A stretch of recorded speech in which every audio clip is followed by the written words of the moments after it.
So over here, let's say, for example, I have this particular block and I'm going to say it's a wonderful day right here. So let's say what I want the viewers to do is react to this particular post. In that case, what you can actually do is add in a like block as well. So to do that, I'm going to go around onto the block area and click on the plus button. And over here, let me just go ahead and type in like. And over here, you can see that like block is an option.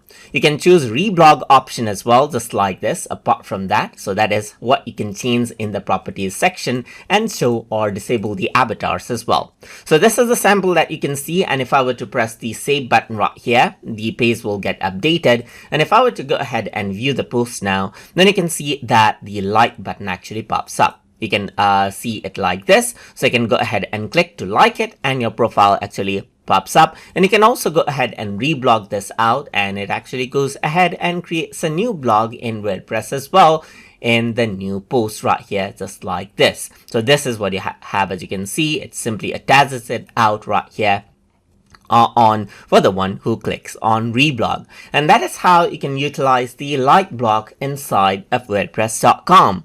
So I hope you guys learned something as always. And as always, please like, comment, share, and subscribe.